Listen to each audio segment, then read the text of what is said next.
Hai Lur, selamat datang di Ngalor Ngalebu Mehoror. Ngalor adalah konten yang mereview kembali film-film horor, thriller, atau misteri lawas. Dan kalian juga bisa request film apa yang mau direview selanjutnya. Tinggal komen-komen di bawah aja Lur. Kali ini kita akan ngebahas film psychological thriller tahun 2009 berjudul Exam. Ngalor kali ini sama sekali nggak ada jump scare-nya kok. Kalau film 3AM sebelumnya kan emang horor dan full jump scare ya. Sorry, kepencet Lur.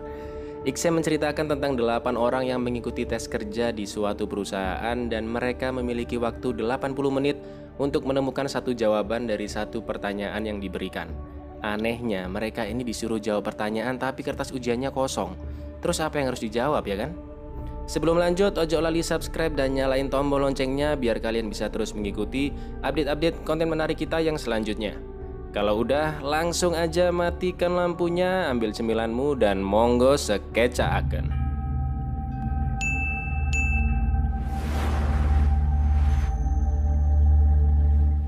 Di awal film terlihat beberapa orang yang sedang bersiap-siap dan cantik di toilet Lur. Bukan buat kencan di flyover, tapi mereka sedang siap-siap untuk tes kerja di suatu perusahaan. Di sini ini memperlihatkan kebiasaan-kebiasaan dari para pelamar. Ada yang minum sakatonik ABC, ada juga yang habis tawuran antar SMK sampai pelipisnya luka ya kan. Selanjutnya para pelamar masuk satu persatu ke dalam ruangan ujian yang tertutup rapat tanpa jendela dan hanya ada satu pintu. Lalu datanglah seorang pria sebagai pengawas dari ujian ini. Anggap aja namanya Slamet. Si Slamet mengatakan seperti ini Lur. Ada satu pertanyaan di hadapan kalian dan hanya dibutuhkan satu jawaban. Peraturan yang ada di sini adalah peraturan kami, bukan peraturan kalian. Peraturan yang pertama, jika kalian berusaha berkomunikasi denganku atau dengan Pak Satpam, kalian akan didiskualifikasi. Kedua, jika kamu merusak kertasmu disengaja ataupun tidak, kalian akan didiskualifikasi. Ketiga, jika kalian keluar dari ruangan ini karena alasan apapun, kalian akan didiskualifikasi. Ada pertanyaan? Para pelamar pun hening dan bingung. Ini sih Slamet ngasih peraturan apaan sih ini? Lalu Slamet memberikan waktu ujian 80 menit untuk menentukan siapa yang berhak menjadi karyawan perusahaan yang peraturan tesnya super wow ini Lur. Sebelumnya kita kenalan dulu sama semua pesertanya Lur. Yang cewek ada Painem, Saritem, Inem, dan Tukiem. Sedangkan yang cowok ada Harjo, Paijo, Tukijo, dan Sukijo. Diingat-ingat ya Lur nama dan karakternya. Udah nih, mulai kan Lur ujiannya. Pas dibuka kertasnya ternyata nggak ada pertanyaan di kertas ujiannya. Cuma ada tulisan nomor kandidat aja di salah satu sisinya. Padahal kata si Slamet ada satu pertanyaan di hadapan kalian dan ada satu jawaban yang dibutuhkan. Bingung lah mereka ini kan. Mau jawab apa kalau nggak ada pertanyaannya?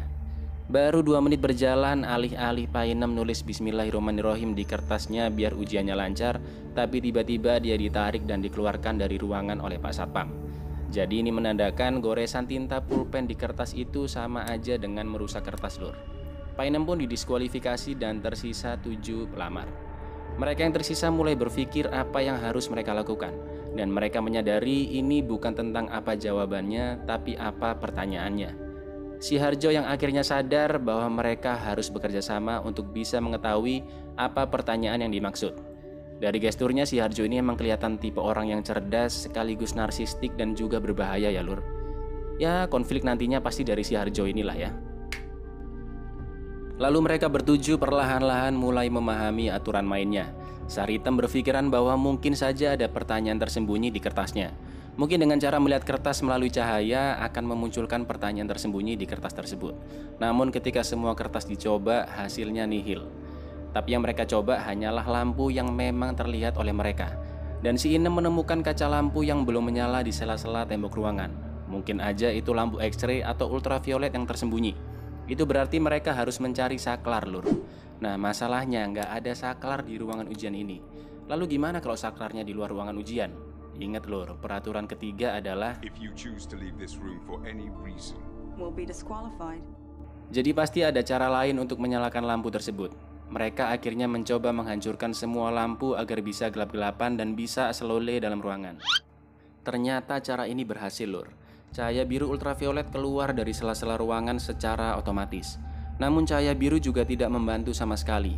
Setelah dilihat lebih detail lagi, gantian Tukiem yang melihat bahwa lampu ultraviolet ini tidak menyala sepenuhnya. Ada yang aneh nih. Pak Ijo mencoba memecahkan kaca sekali lagi dan menemukan lapisan cahaya infrared. Tapi lagi-lagi ketika mereka semua mencoba memecahkan kaca dan akhirnya cahaya infrared muncul, hasilnya juga tetap nihil. 20 menit sudah berlalu tapi pertanyaan yang dimaksud tidak kunjung ditemukan. Lalu si Sukijo nyeletuk bercanda. Mungkin ini perusahaan Jepang, jadi kita harus membuat origami dari kertas ujiannya. Pak Ijo bilang, monggo mas sampean rusak ae kertasnya. Nah, si Harjo ini keinget peraturan dari si Selamat lur. Your paper. You will be disqualified. Jika kamu merusak kertasmu, bukan kertas orang lain. Akhirnya Harjo mencoba gambar pemandangan di kertasnya si Painem yang udah terdiskualifikasi. Berharap ada tulisan yang bisa dibaca di kertasnya Painem, tapi cara ini juga nggak bisa. Bahkan si Harjo mencoba merobek sedikit kertas dari si Painem ini dan menyiram kertas dengan joninya dan berharap bisa menimbulkan reaksi tertentu jika terkena air. Tapi ternyata cara ini juga nggak bisa. Lalu tiba-tiba si Tukijo yang dari tadi nggak bicara sedikit pun, duduk aja dan nggak ikut kerjasama, tiba-tiba bicara menggunakan bahasa Perancis sambil mengotak-atik pecahan kaca di mejanya. Perkataan Tukijo ini ditranslate oleh Tukiyem yang artinya memperlihatkan dirimu sendiri terlihat dengan jelas. Si Harjo menganggap, wah Tukijo udah mulai gila nih. Mereka semua putus asa dan tidak memiliki clue lain.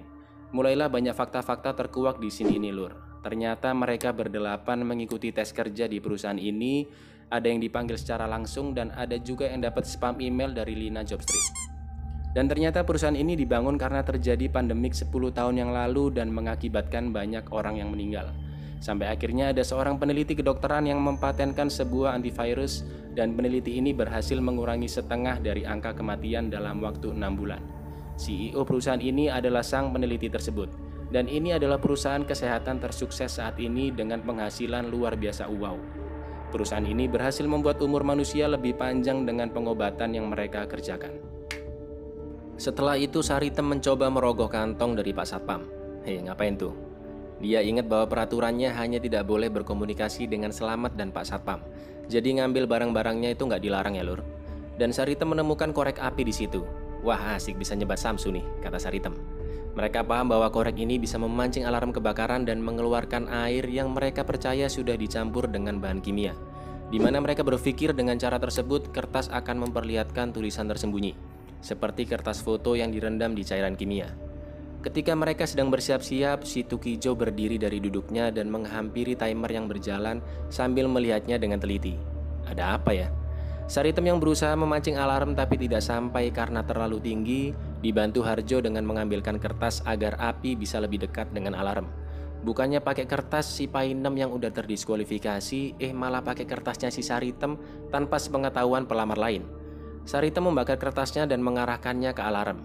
Air pun akhirnya keluar, dan yang terjadi... Ternyata kertas ujian tidak menimbulkan efek apa-apa. Karena yang keluar hanyalah air biasa. Ketika air berhenti keluar, Saritem menyadari bahwa kertas yang dibakar tadi adalah kertas miliknya. Karena Saritem sendiri yang merusak kertasnya, dia terdiskualifikasi dan diseret oleh Pak Satpam keluar ruangan sambil marah-marah ke arah Harjo. Dasar kau manusia nggak ada akhlak. Pak Ijo yang emosi ke Harjo tanpa disadari mengucapkan kata-kata yang bisa menghidupkan dan mematikan lampu secara otomatis dengan sensor suara. Mereka pun merasa dipermainkan oleh perusahaan ini. Setelah itu nggak ada angin, nggak ada hujan, si Tukijo tiba-tiba nangis lur. Wah ini fix sudah tambah gila si Tukijo nih. Harjo si manusia yang nggak ada akhlak ngambil momen ini untuk ngebujuk Tukijo menyobek kertasnya sendiri, bahkan sampai memakannya. Tukijo pun angkat koper dan tereliminasi juga. Tapi sebelum keluar ruangan, kacamata Tukijo terjatuh. Sisa 5 lagi, kata si Harjo. Harjo juga ngeklaim bahwa dirinya udah tahu pertanyaan yang sebenarnya, tapi dia nggak mau ngasih tahu ke peserta lainnya. Tambah emosi ya kan si Pak Ijo. Makin lama makin jadi emang si Harjo ini. Dipukullah si Harjo sama Pak Ijo sampai pingsan lur. Terus diikat di kursi dan disumpel mulutnya biar nggak provokasi dan buat onar lagi.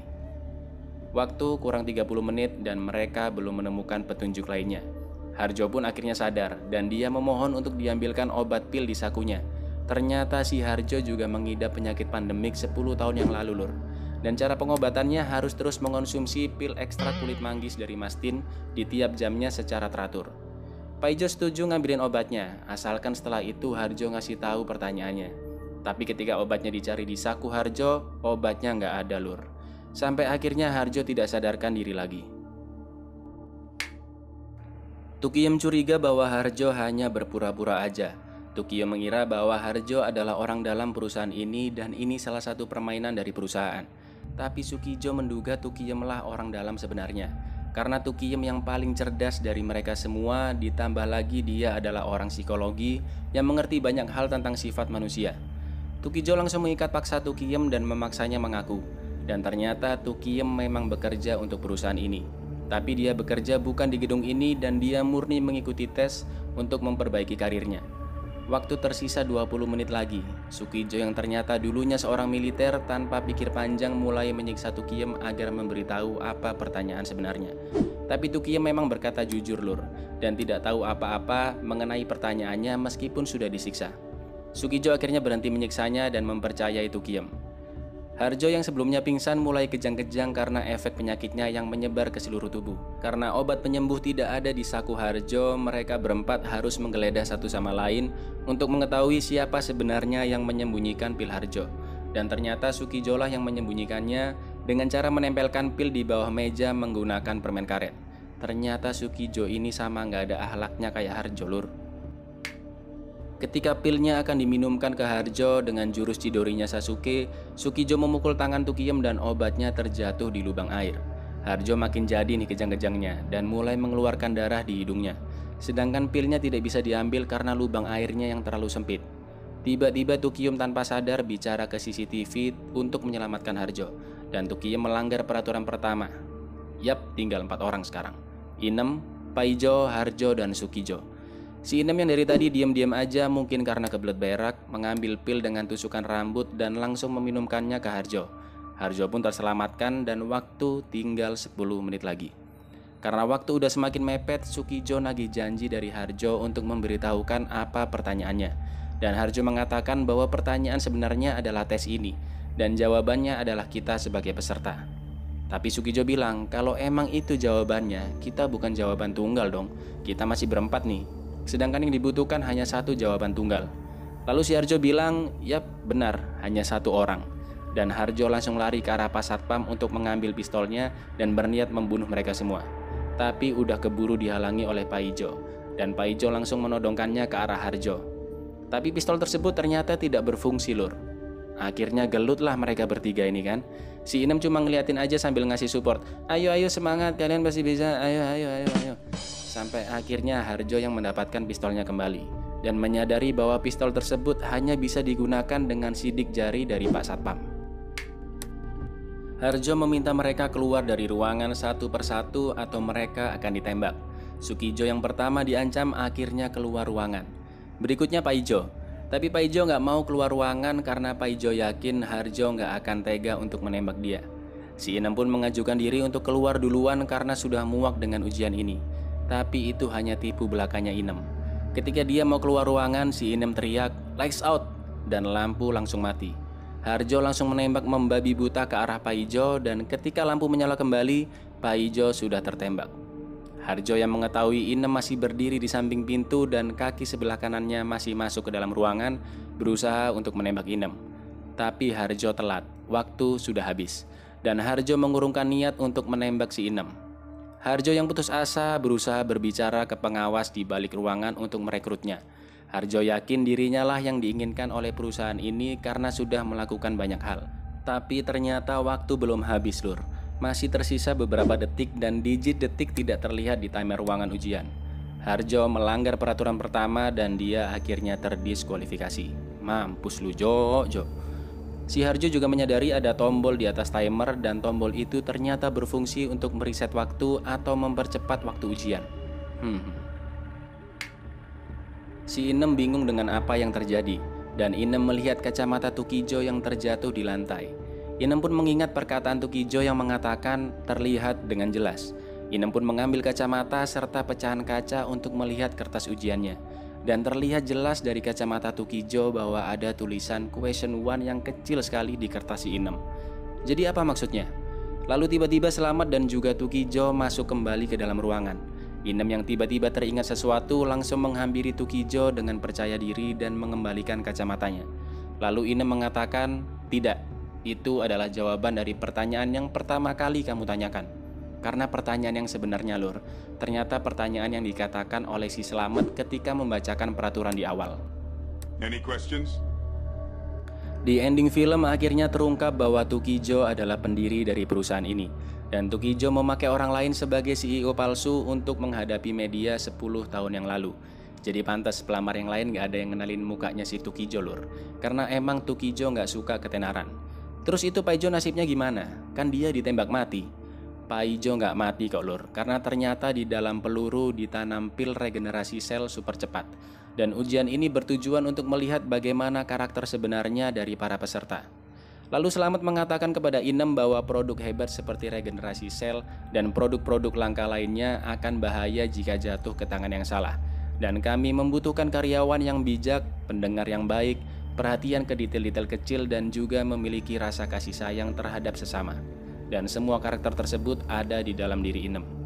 Akhir cerita, Selamat, Inem, dan Tukijo pun hidup berbahagia. Wow. Itu tadi ngalor singkat film Exam. Monggo kalau ada request film-film lainnya tinggal komen-komen di bawah aja ya, Lur. So jangan lupa like, subscribe, klik tombol lonceng dan follow Instagram Album Film biar kalian gak ketinggalan konten-konten menarik yang selanjutnya. Aku Icang undur diri, matur nuwun dan koleksi album filmmu.